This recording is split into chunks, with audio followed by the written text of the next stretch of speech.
শীতের আমেজ শুরু হলেও পটুয়াখালীর সাগরকন্যা কুয়াকাটায় চলছে পর্যটকের খরা। অথচ পর্যটনের এই সময়ে এখানে ভিড় করেন দেশি বিদেশি পর্যটকরা। দেশের চলমান রাজনৈতিক অস্থিরতায় সেখানে পর্যটক নেই বলছেন ব্যবসায়ীরা। যেখানে দাঁড়িয়ে একসঙ্গে সূর্যোদয় ও সূর্যাস্ত অবলোকন করা যায়। প্রকৃতির এই অপরূপ দৃশ্য যা বিশ্বে বিরল।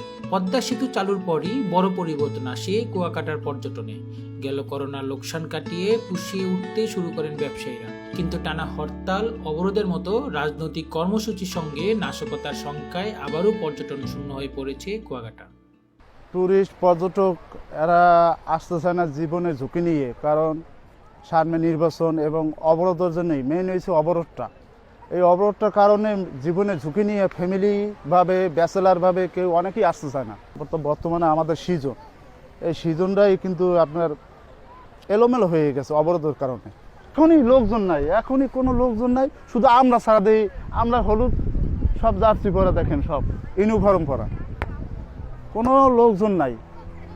এই আমাদের অর্থনৈতিক প্রভাবটা হইলে ডেলি 300, 400, 500 এরকম পাই, কিন্তু এটা আমাদের সংসার চলে না।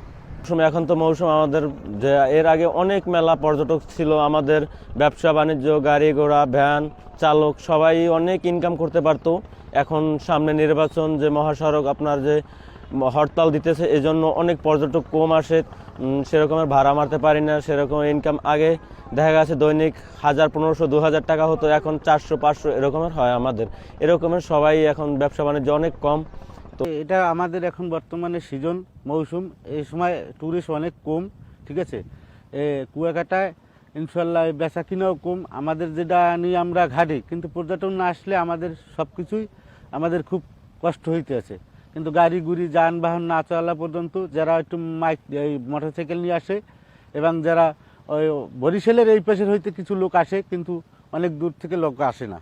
বাংলাদেশের যে রাজনৈতিক অবস্থা, এই রাজনৈতিক অবস্থার ফলে হরতাল এবং অবরোধের কারণে বাস বলেন, লঞ্চ বলেন, অথবা যাই বলেন, সবকিছু একদম অ্যাভেলেবেল না থাকার কারণে আসলে পর্যটকরা যারা এখানে আসেন তারা আসলে অনেক বিপদগ্রস্ত হচ্ছেন, কারণ তারা যাওয়া আসার জন্য অ্যাভেলেবেল যানবাহন পাচ্ছেন না। তো যারা এখানে এসেছেন তারা পুরোটাই পার্সোনালি, প্রাইভেট কার, কেউ বাইক, কেউ বিভিন্ন ভেহিকেল চুজ করে এখানে এসেছেন, আমি যতটুকু দেখেছি। কুয়াকাটা এবং কক্সবাজার দুটেই অনেক সুন্দর, দুটাই হচ্ছে প্রাকৃতিক পরিবেশের মধ্যে নিঝুম একটা জায়গা, সে দুইটাই সুন্দর। কিন্তু হচ্ছে কম্পারিজনের মধ্যে হচ্ছে কক্সবাজার হচ্ছে গিয়ে অনেক মানুষজন অনেক বেশি জমজমাট হয়ে আছে, কিন্তু কুয়াকাটা হচ্ছে একদমই নিরিবিলি শান্তশিষ্ট একটা পরিবেশের মধ্যে আছি।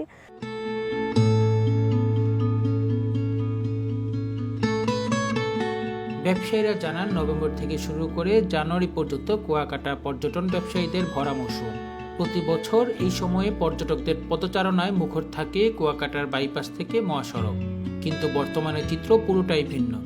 দেখে মনে হচ্ছে শুনশান নীরবতায় রাস্তাঘাট সহ এই জনপদের মানুষ।